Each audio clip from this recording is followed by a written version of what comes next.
Bain and Company's recent survey of customers of 362 companies,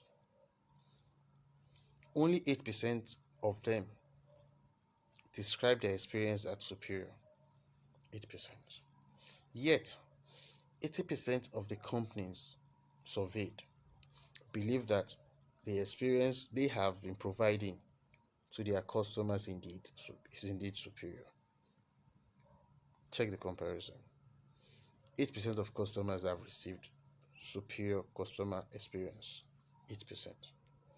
Meanwhile, company believes 80%. You can see the discrepancy. So most times when we think we are providing customers with a superior customer experience, we are not.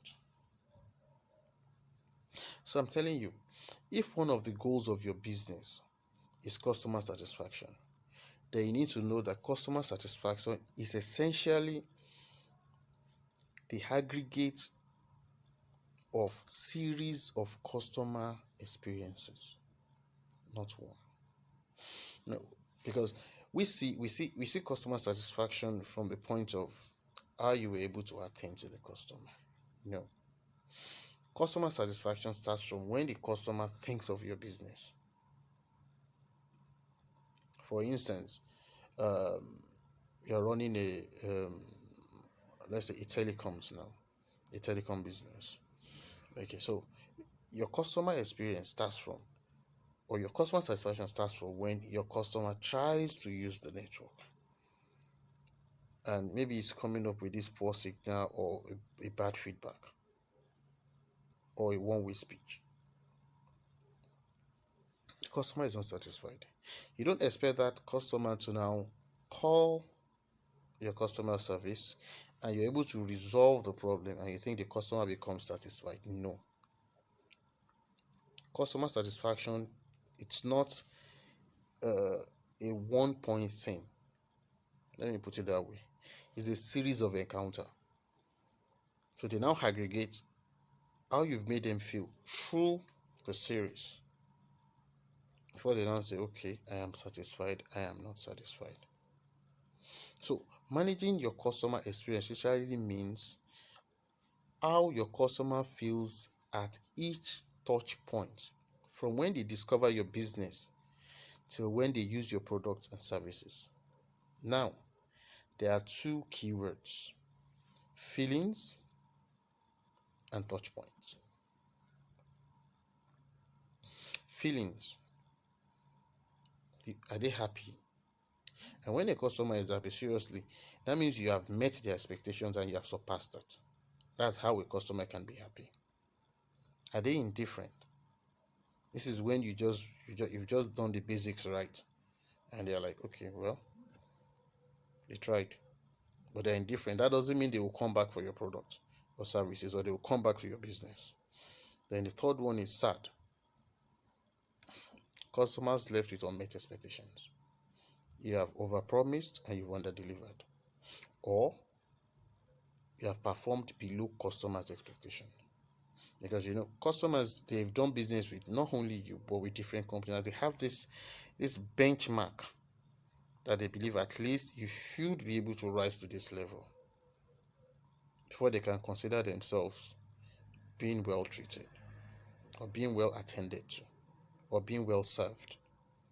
So yes, how do you make your customers feel? Happy, sad, or indifferent? So when you talk about touch points, basically there are 3 touch points: the pre-sales, during the sales, and the after sales.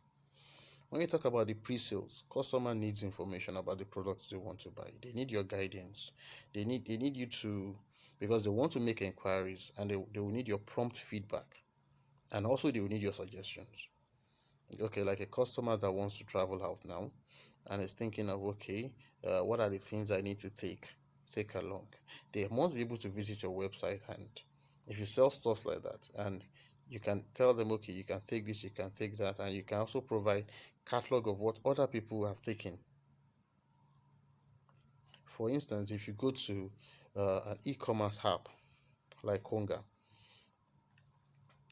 when you check out, say you checked out a bottle of soap, for instance. If you scroll down, you see people who checked out this also checked out this. So they'll provide other things that you can also that goes along with the soap. Maybe a shampoo, a conditioner. They'll put that. So this they give you this experience of, okay, I don't really have to think. I don't really have to think. These people, okay, they've done the thinking for me. Let me just pick. Then secondly, during the sales. During the sales, customer will need your advice because they believe you have the product knowledge. If you are selling, let's say you're selling phones now, and this particular customer, is thinking of getting an Android phone. But when you go talking to the customer, you realize that the customer doesn't really just need an Android phone. He needs a phone where he could also do his work. He needs a phone where he could also take more pictures because he's into photography and so on. So you advise the customer, okay, why not pick this phone because this can do this. Or maybe a customer that needs a phone that has a battery, a long-lasting battery. Okay, why not, instead of picking this, why not pick that? So customers really, they need sales advice. They need your suggestion and they need your guidance because they would want to trust you because they believe you know the product. If you can't do this, then it's hard for you to meet the expectation. And finally is the after sales. Now, for a big business, we don't expect you to call back all customers and say, okay, hey, hello, sir, the product you got, how's it, and everything. But of course, you can create an avenue, a platform where they can drop their feedbacks. And those who need to be contacted will be contacted. And also, when customer complain, when they lodge their complaint, it must be resolved. Every complaint is significant, basically. You can't just sweep a complaint under the carpet and say every complaint. What customers need first and foremost is for you to acknowledge their complaint, to understand that, okay, this thing affects them and how do you resolve it. And you see, most times what customers call a product not working is a customer not understanding how to use the product. But if you have your team on hand, and they can easily pull the customer through, it's an added advantage to you. So your touch points: pre-sales, sales, after sales. Work on them.